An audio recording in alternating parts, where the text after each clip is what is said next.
গন্ধে বর্ণে ছন্দে গীতিতে হৃদয়ে দিয়েছ দোলা, রঙেতে রাঙায় রাঙাইলে ওরে এটি তব হরি খেলা। তুমি যে ফাগুন রঙের আগুন, তুমি যে রসের ধারা, তোমার মাধুরী তোমার মদিরা করে মোরে দিশাহারা। মুক্তা যেমন শক্তির বুকে, তেমনি আমাতে তুমি, আমার পরাণে প্রেমের বিন্দু তুমি, শুধু তুমি। নমস্কার বন্ধুরা, আমার নতুন ব্লগে আপনাদের সবাইকে স্বাগত জানাই। আশা করছি সবাই ভালো আছেন, যে যেখানে আছেন। সকাল থেকে অঝোরে বৃষ্টি ছিল, এখন সকাল প্রায় উত্তীর্ণ হওয়ার পথে, তবে হয়নি, ওই হব হব করছে আর কি। তো ভাবলাম সকাল শেষ হওয়ার আগে একটুখানি ব্লগটা শুরু করা যাক, কিছু তো অন্তত একটা ভালো কিছু শুরু হোক। যদিও দুপুর যখন শুরু হয় সেটাকে আমি খারাপ অর্থে ধরছি না, কিন্তু সকালটা শেষ হয়ে গেলে কেমন যেন একটা লাগে, মানে ব্লগ শুরু হলো না অথচ সকাল শেষ হয়ে গেল, এটা ঠিক ওই আর কি। যাই হোক, আপাতত আমার জলখাবার খাওয়া সমাধা হয়েছে। মিনামাসি এসেছে, আজকে আমাদের মেনু লাউ, বড়ি দিয়ে লাউয়ের তরকারি, তারপরে হচ্ছে মোচা, সেদিন 50 টাকা দিয়ে একটু মোচা কিনেছি সেটা, আর কি হচ্ছে ডাল হচ্ছে, আর বোধহয় নিচ থেকে আলপনা দিয়ে দেবে হচ্ছে মাছের ঝোল। আর আমি বললাম যে তুমি একটু ডিম সেদ্ধ করে রাখো আর কি আমার জন্য, প্লাস দুপুরের জন্য। ওর বাবা হয়তো মাছের ঝোল ছাড়া থাকলে আর ডিমটা খেতে চাইবে না। শোনা হলো না তোমার বাড়ির কীর্তনের কি খবর? ভালোই হয়েছে। কত মানুষ হয়েছে? মোটামুটি। আর কখনো হ্যাঁ জল কাতার ভিতরে কেউ যাইতে চায়, আমাদেরও রাস্তার দিকে জল, এখানে মেলা, এখানে মেলা রাস্তার ওখানে জল। তাহলে কাঁঠালগুলো কি হলো? কাঁঠাল দিয়ে সবাই খাওয়াইছি। খাওয়াই দিছো তো? তুমি বিক্রি করো না না কাঁঠাল? আরে এবার প্রথম হচ্ছে তো, প্রথম গাছের কাঁঠাল তো বিক্রি করবো কি, পারতে পারি না না উপরের দিকে। তা এবারে কি করে করলে? কাঁচা কাঁচা 4-5টা নিচে ছিল। হ্যাঁ, ও কাঁচা কাঁঠাল খাওয়ালা? কাঁচা কাঁঠাল বাইরে রাখছি, পাই খেয়ে গেছে। আচ্ছা, তো কাঁঠালের বিচিগুলো কি করলে? লোকে তার বিচি শুদ্ধ খায়নি। বিচিরও দাম আছে ভালো। হ্যাঁ, বিচির সবাই রেখে দিছি, হ্যাঁ বিচিরও দাম ভালো, সেটাই। তুমি আমাকেও বিক্রি করতে পারো, আমাকেও বিক্রি করতে পারো। হ্যাঁ, কাঁঠালের বিচি না বিক্রি করতে পারো, কোনো অসুবিধা নেই, আমি নেবো, কিনে নেবো তোমার। হ্যাঁ আচ্ছা, যাই হোক। আচ্ছা, তোমাদের ওখানে কোন বাজার থেকে বাজার করো মাসে? সেখানে বাজারে দর এরকম কিরকম? ওটা একটু ঝামেলা আছে। সেটা ওখানে বাজারে কিরকম এখন দাম জিনিসের? আছে এই দিকে যেরকম দাম ওই দিকে সেরকম। সবজির দাম না, তবে বিধান মার্কেটে আমাকে একজন জানালেন বিধান মার্কেটের দাম একটু বেশি। আমিও সেটাই খেয়াল করলাম, সুভাষপল্লী বাজারের তুলনায় বিধান মার্কেটে সবজিপাতির দাম একটুখানি বেশি। যেটা আমি যে থলপত্র লাগিয়েছিলাম, বড় টব না, কত বড় টব, মাটি আছে। হ্যাঁ, ওটা যে জবা গাছের ডাল লাগিয়ে দিয়েছি। জবা গাছের ডাল অন্য জায়গায় লাগে। আর একটা কোথায় লাগাবে? আর একটা বড় আছে, সেটাতে কি মাটি আছে? ওটার মধ্যে ওই যে সেটুকু টাকা ছিল, সেটুকু বেরিয়ে গেল। লাস্ট 230 সব, হ্যাঁ সব চলে গেল ভাই। হ্যাঁ বলো। হ্যাঁ, ওই ওটা খুব একটা, ওটা লতা গুলকে হবে না আলপনা দিন হবে, ওটা অনেক বড় গাছ, মাটির টব হবে না মানে। ও হ্যাঁ, দেখো তোমাকে দেখাবো। কবে লাগাবে তাহলে? পড়ে আছে মাটি আনতে হবে তো। মাটি উপরটা থেকে নিয়ে নাও না, উপরে আছে মাটিগুলো। হ্যাঁ, তোমার মাটি দেখলাম তো, কি সুন্দর মাটি। আর আমাদের বাগানের মাটি সোনা মাটি, একেবারে কালো। ওগুলো তো বাগানের মাটি না, কিছুটা মাটি নিচ থেকে এনে দিতে হবে। সে তো পরেও দেওয়া যাবে, সেটা তো পরেও দেওয়া যাবে। সেটা পরে, হ্যাঁ গাছটা বসিয়ে দিই। হ্যাঁ হ্যাঁ, অম্বুবাচী ছেড়ে গেছে, বুধবার আছে। পঞ্জিকা দেখেছো তো? না, পঞ্জিকা না, ঘন্টা। শনিবার মঙ্গলবারে গাছ না লাগানো। তুমি দাও ভাই, না গো, ভালো মন্দ সবকিছুরই আছে। আচ্ছা বেশ ঠিক আছে, তুমি লাগিয়ে তো দাও, কিন্তু যেন রোদ্দুর পায়। পেছনের দিকে লাগানো যাবে? আমি এইদিকে লাগাবো। হেই, পেছনে রোদ্দুর পাবে না ওদিকে। কি রোদ পায় দেখো, কি এখন কি রোদ, ফাটানো রোদ। লতা কলকে গাছে কিন্তু রোদ লাগে। ওইদিকেও লাগানো যায়। কোনো ব্যাপার না। না ঠিক আছে, তুমি যেদিকটা বলেছো ওদিকটা পরপর দুটো লাগিয়ে দাও। এই যে আমার অর্ডার দিতে দিতে তার অবস্থা খারাপ হয়ে গেছে, মানে অর্ডারের টাকা দিতে দিতে কি এসছে জানেন, এই যে লাড্ডু গোপাল। এই জায়গাটাতে মাখন চড়ে একটা জায়গা আমি করেছি আমার, এবার পুরী থেকে নিয়ে এসেছিলাম, প্লাস এটা কেদারনাথ, তাছাড়া একটা লাড্ডু গোপাল, এছাড়াও আরও কয়েকটা ফ্রিজ ম্যাগনেট আমি অর্ডার দিয়েছি। তবে টাকাটা শেষ হয়ে গেছে এই জন্য না যে তার পকেট খালি, আমি তার কাছে কিছু টাকা পেতাম। আমি বলেছিলাম আমার অনেকগুলো অর্ডার আসবে, তুমি না আমাকে টাকাটা শোধ না দিয়ে বরং ওইগুলো অর্ডারটা টাকাগুলো দিয়ে দিও। আজকে সেই টাকাটা মোটামুটি শোধ হয়ে গেছে, মানে তার বক্তব্য আমি যে কটা টাকা তার কাছে পেতাম সবটুকু আজকে এই লাড্ডু গোপাল নিয়ে শোধ হয়ে গেল। তো ঠিক আছে, এরপর থেকে যখন অর্ডার আসবে সেগুলো আমাকে রিসিভ করতে হবে, মানে আমাকে টাকা দিতে হবে। একদিন সে তার ধার শোধ করে ফেলেছে। আর এখন ভদ্রলোক বসে বসে বাচ্চা ছেলেদের মতো কি পড়ছে জানেন, টুপুরের ফিজিক্স বই পড়ছে। মেয়ের ফিজিক্সে একটা জায়গাতে একটু সমস্যা হচ্ছে, সে তার বাবাকে বলেছে। এতদিন পর বাবা আবার বসে বসে সেই 11-এর ফিজিক্স পড়তে শুরু করেছে। আর আমি এখন একটুখানি উপরে যাই, উপরে গিয়ে গাছ টাছগুলো লাগানোর ব্যবস্থা করি। এই জায়গাটাতে আলপনাদি বলছে যে একটা লতাকলকে লাগাবে, আর একটা এখানে লাগানো ইতিমধ্যে হয়ে গেছে। হ্যাঁ, এই মাটির টবগুলো লতাকলকের জন্য ঠিকঠাক সাইজের, 14 ইঞ্চির টব। তো আমি আর একটা এখানে লাগানোর জন্য প্রথম দিকে বলছিলাম, কিন্তু এখানে আমি চাইছি না যে এটা থাকুক।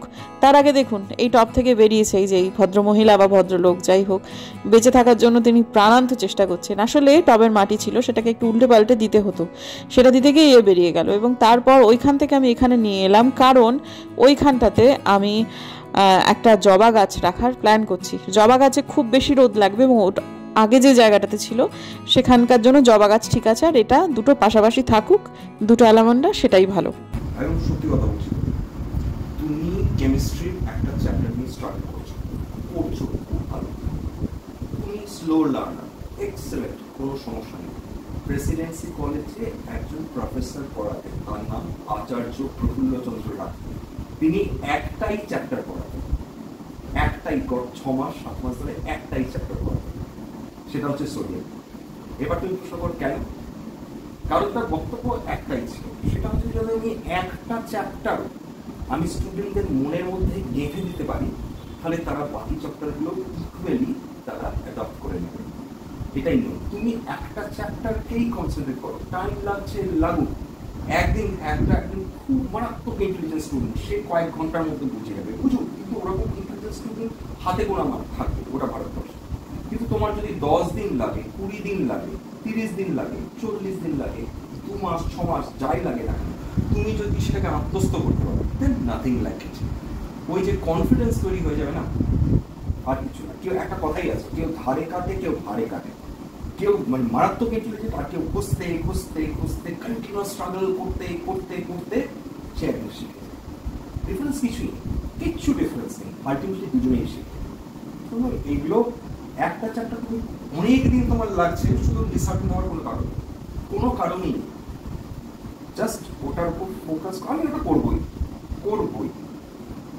একটু একদিন আমার যদি হাফ পেজ করেও একদিনে হয়, তাহলে আমি করবো। কিন্তু ওই কনসিস্টেন্সি, লেগে থাকার ক্ষমতা, ডগের টেনাসিটি। একটা বুলডগকে দেখি, বুলডগ কিন্তু খুব ডেঞ্জারাস হয়। যখন কাউকে কামড়ে ধরে না, তখন তার লজ্জা হয়, যার তো জটা খুলে আসে, আর তখন তাকে ছাড়ানো যায় না। তখন যাকে কামড়েছে এবং যে কুকুর, দুজনকে নিয়ে হাসপাতালে যেতে হয়, এবং তারপর অপারেশন করে কুকুরটাকে ছাড়াতে হয়।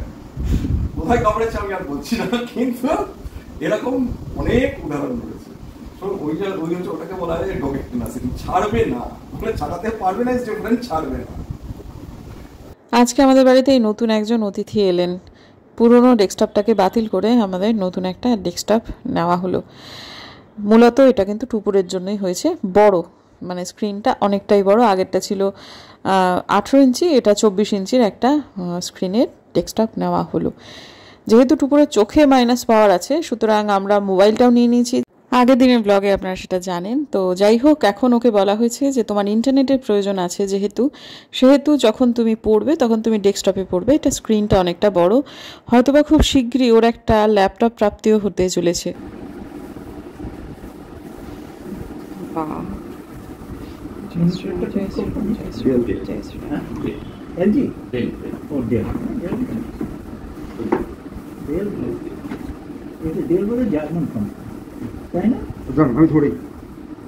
আমরা ট্যাবেতে পড়াশোনাতেও একটু আপত্তিই করছে, ওর বাবা তো বিশেষত ভীষণভাবে করছে। তবে এই ডেস্কটপ তো শুধুমাত্র টুপুরের জন্য নয়, এটা বুম্বাদার জন্যেও বটে। ল্যাপটপটা হয়ে গেলে পুরোটাই এটা বুম্বাদার মেল ল্যাপটপ, এরকম একটা ব্যাপার আর কি হবে। আমার এই মুহূর্তে কোনো কিছু প্রয়োজন নেই, সেই জন্য আমারটা চেঞ্জ হয়নি। আমার একটা ল্যাপটপ ইতিমধ্যেই রয়েছে, টুপুর সেটা এখন খুব বেশি ব্যবহার করছে।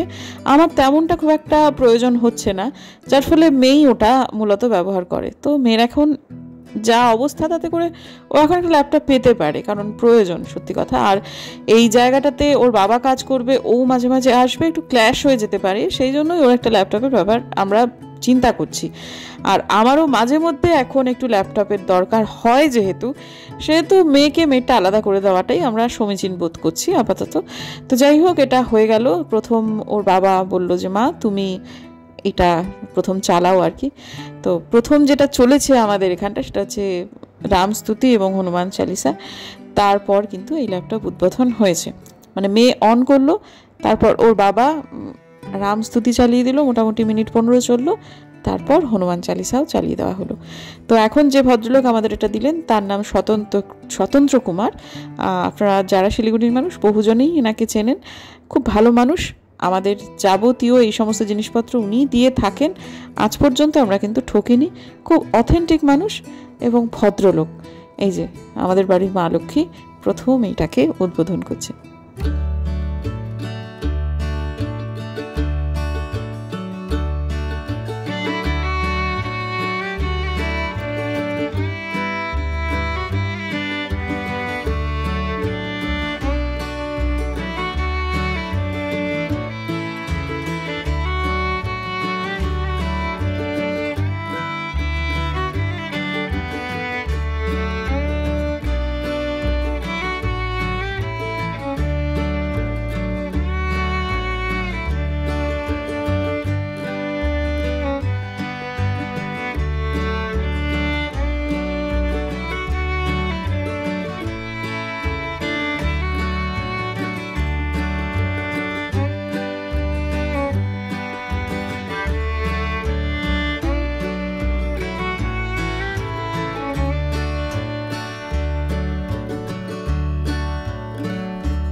আমি আর টুকুর যাচ্ছি একটু মন্দিরে, ওখানে নিতে হবে। আর তারপরে টুকিটাকে কিছু সাংসারিক জিনিসপত্র প্রয়োজন আছে, সেগুলো কিনে নিয়ে তবে বাড়ি।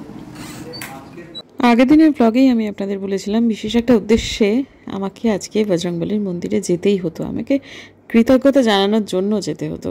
সেটা তো বটেই, তাছাড়াও আরও টুকিটাকি অনেক জিনিসপত্র প্রয়োজন আছে। আমাদের পেছনের দিকে যে ঘড়িটা, মানে আমাদের বেডরুমে যে ঘড়িটা, সেটা কিন্তু খারাপ হয়ে গেছে, মানে ব্যাটারি শেষ হয়ে গেছে। রিমোটের ব্যাটারি কিনতে হবে, প্লাস ওই সমস্ত ব্যাটারি কিনতে হবে। তাছাড়াও আরও মুদিখানার অনেক জিনিসপত্র লাগবে। এখানে যদি একটা প্রতিষ্ঠিত হনুমানজির মন্দির থাকতো না, মানে মূর্তি থাকতো, যেখানে নিত্য পূজা হতো, তাহলে কিন্তু আমি দূর দূরান্তরে যেতামই না। বাড়ির পাশে এত সুন্দর একটা মন্দির থাকতে বাইরে যেতে যাব কেন? যাই হোক, একেবারেই সন্ধেবেলা এখন বাচ্চাগুলো এখানে কাবাডি খেলছে। অনেকদিন পর দেখলাম এরকমভাবে খেলতে। এখানে মূলত বাচ্চাগুলো সব ওই ক্রিকেটই খেলে, কখনো আবার দেখেছি ফুটবলও খেলে। হ্যাঁ, রাস্তার মধ্যেই। আর করবে কি, মাঠ নেই, ঘাট নেই, বাচ্চাগুলো কোথায় খেলবে?